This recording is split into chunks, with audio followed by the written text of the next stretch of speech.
We talk a lot on this show about police officer mental health and police officer performance.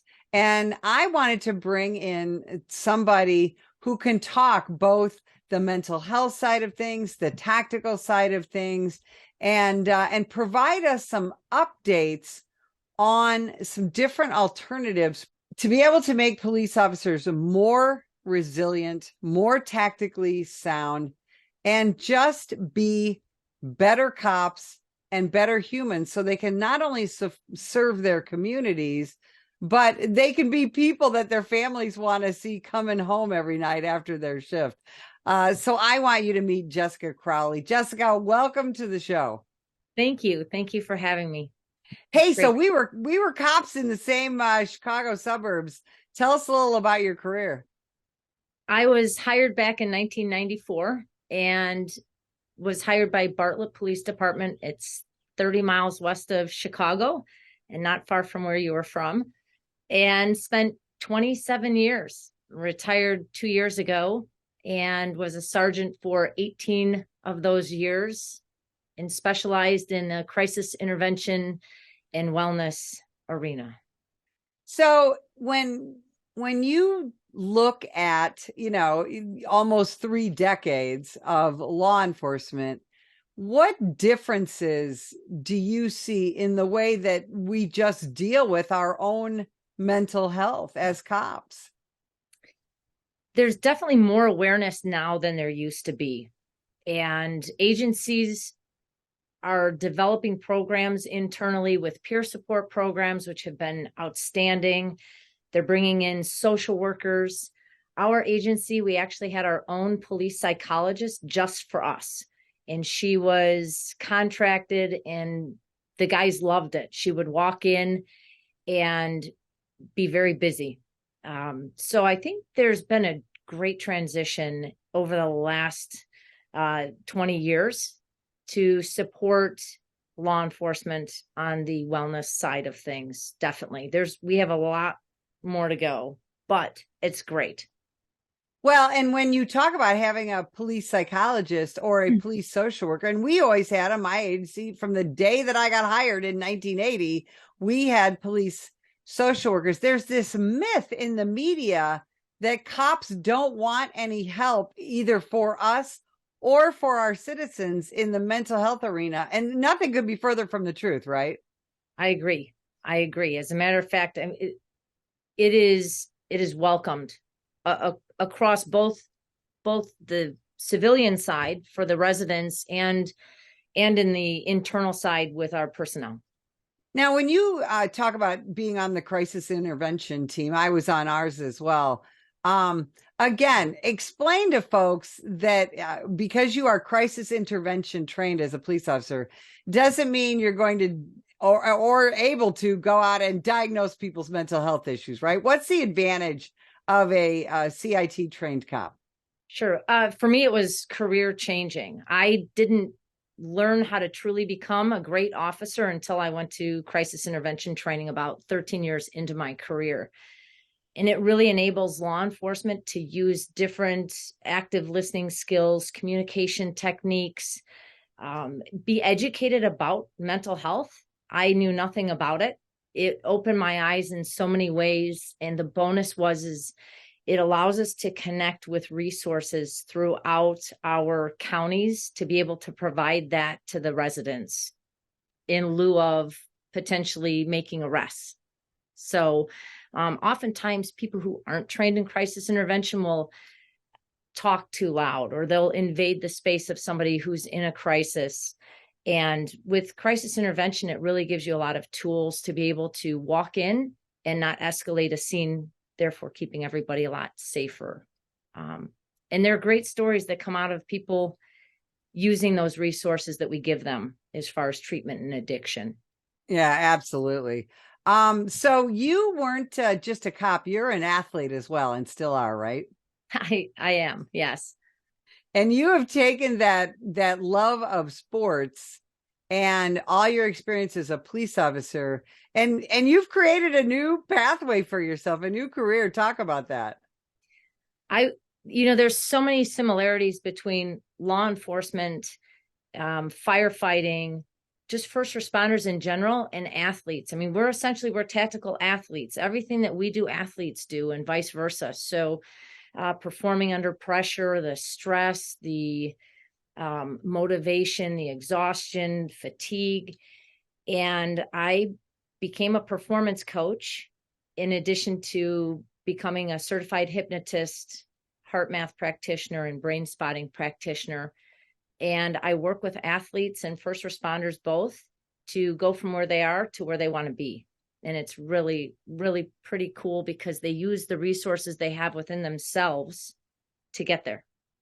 You and I were talking about this off camera, but my husband, Dave Smith, I learned 40 years ago from him that we should be treating cops more like athletes. Talk about some of the similarities that you see as a performance coach.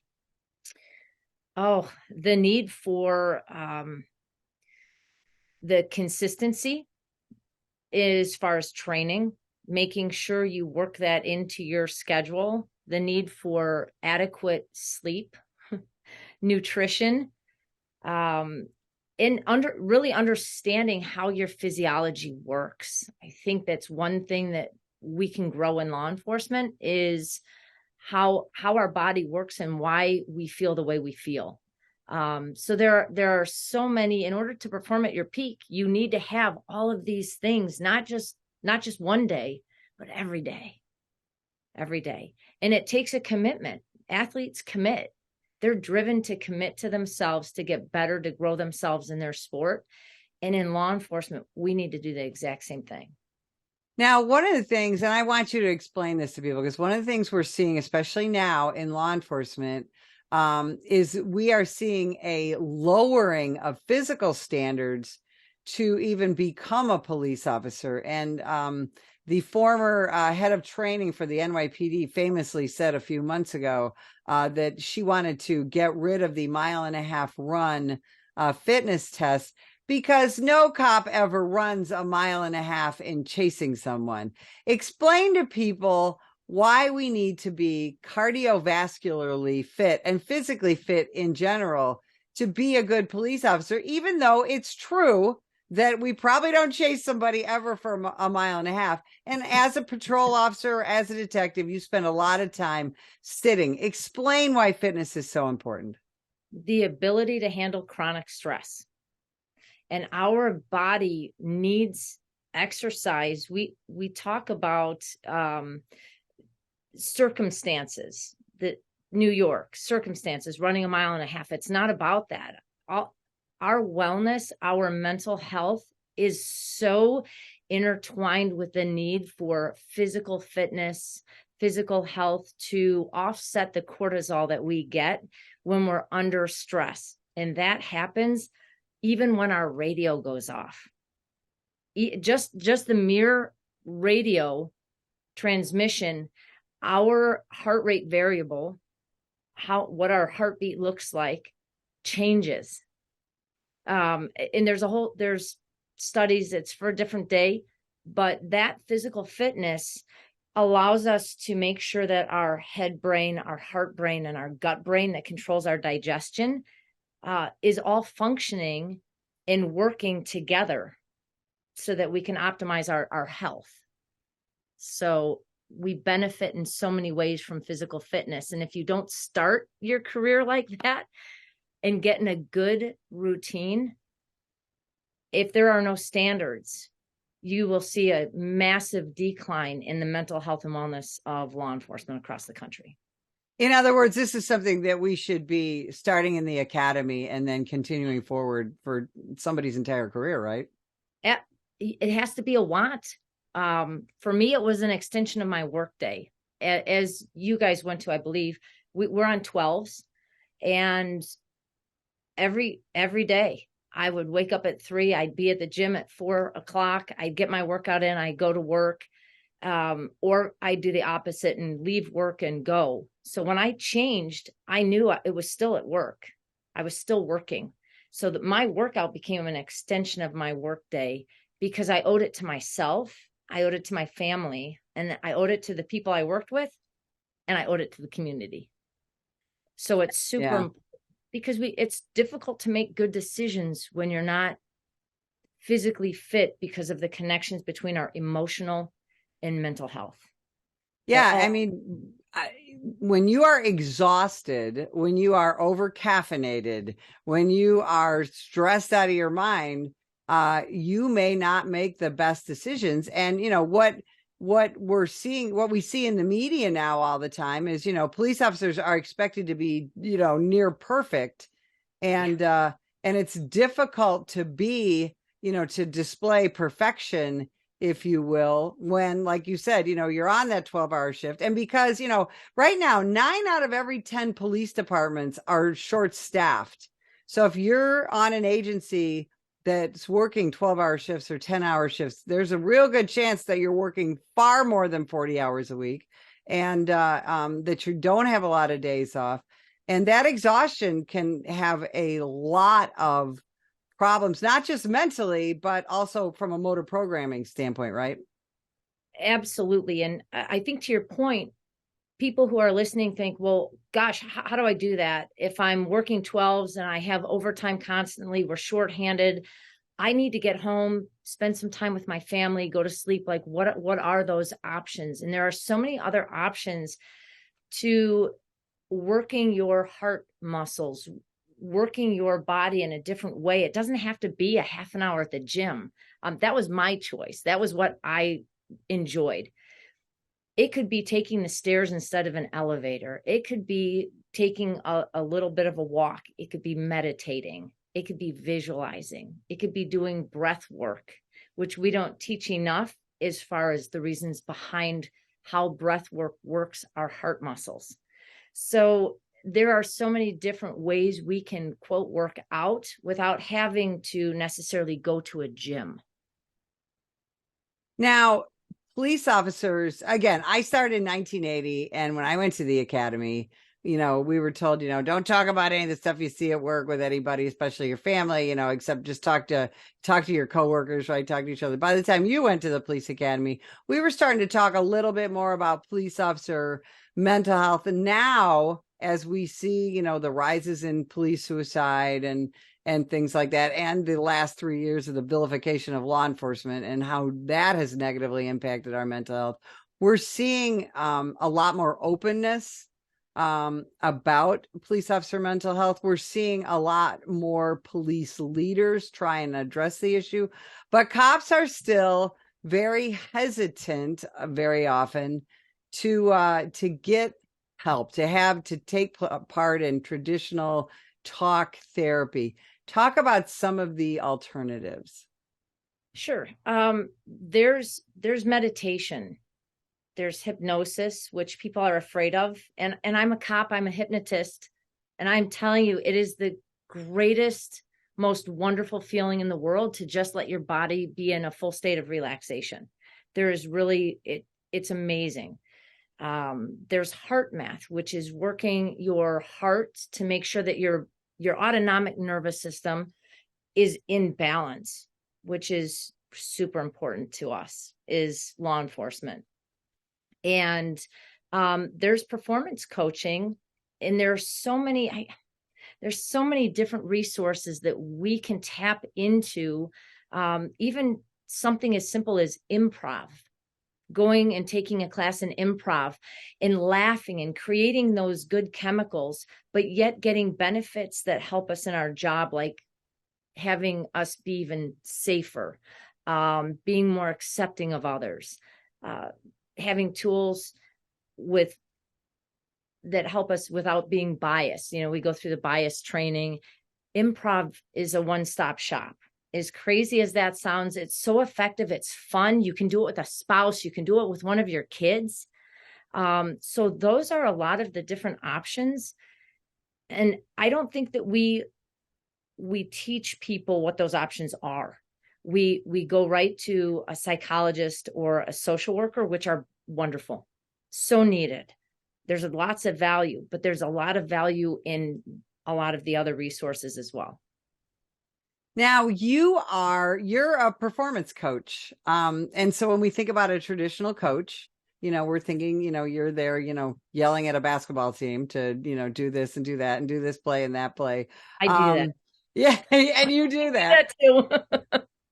So talk about what it's like to be a performance coach for, just normal working adults. Like, tell me what that looks like. Oh, it's awesome. We are such amazing human beings that have so many tools inside of us that we just don't know how to use, and we don't even know they exist. And I'm not a social worker. I'm not a psychologist. I don't counsel people and tell them what to do. I ask them, what would be the best thing that you could leave here with? And they tell me, and then I give them tools to create those emotions or feelings or goals that they want, so that when they leave feeling differently.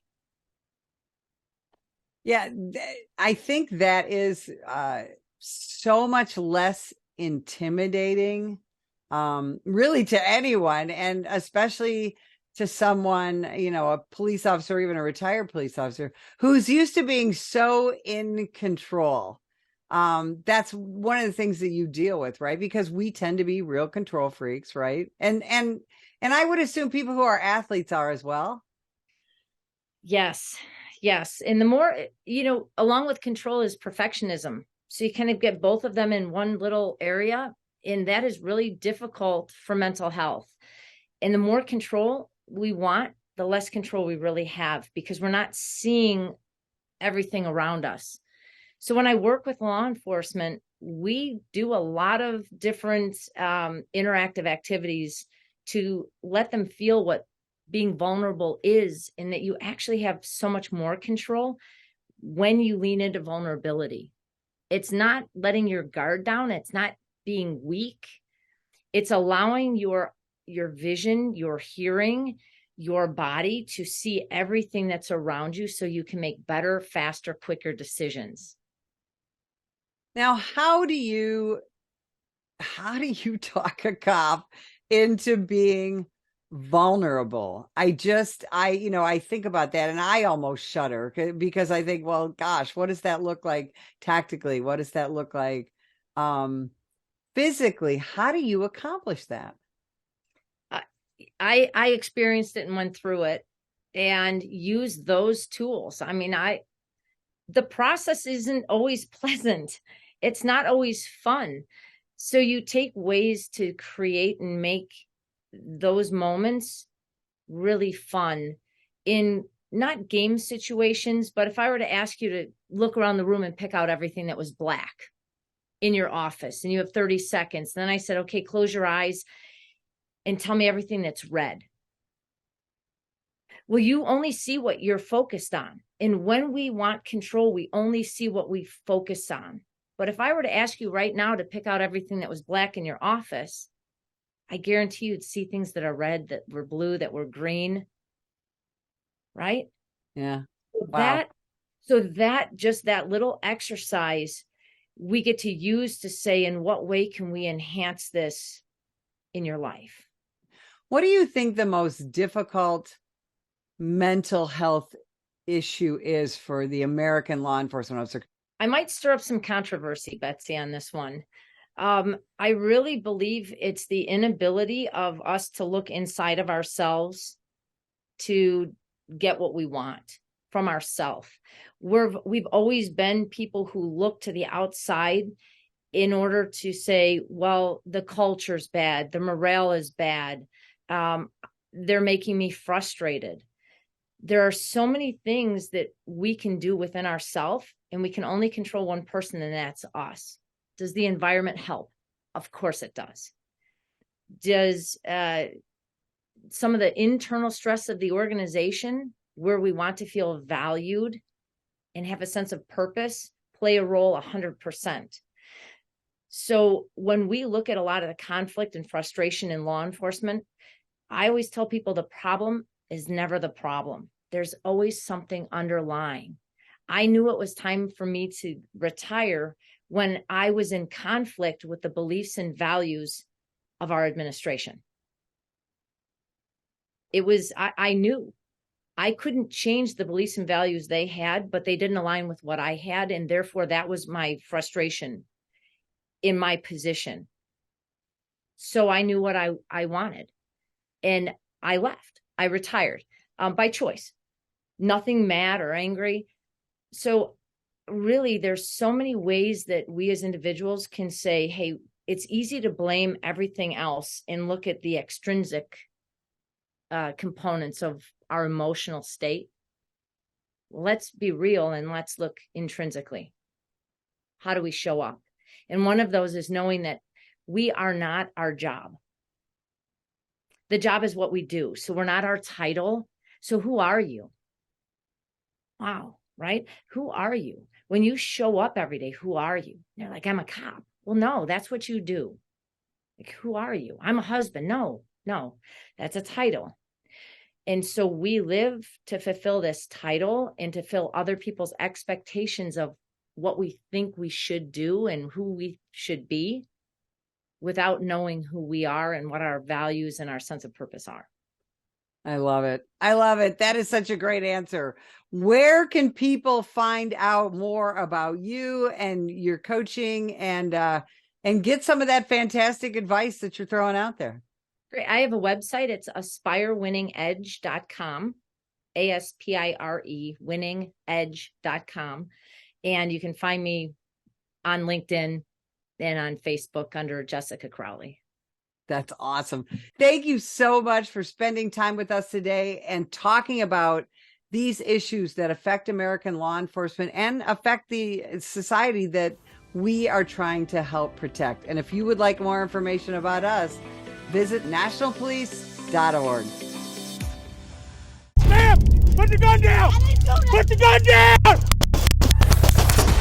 Last year, law enforcement officers were involved in hundreds of thousands of use of force incidents. A use of force incident is when an officer must use nonverbal tactics to gain control of a dangerous situation. Put the knife on the ground. In many cases, officers have no choice but to use force when a suspect doesn't comply with a lawful order. Use of force is always ugly. No one likes it, especially police officers. Together, we can help de-escalate these dangerous encounters. Help police officers by complying with their lawful orders. Don't attack, attempt to disarm, or flee from an officer. Use of force is an officer's last option. Most incidents can be avoided by not resisting arrest. If you feel you've been wrongfully detained by a police officer, then seek a legal solution after the encounter has been resolved. Let's keep everyone safe. Comply now and complain later.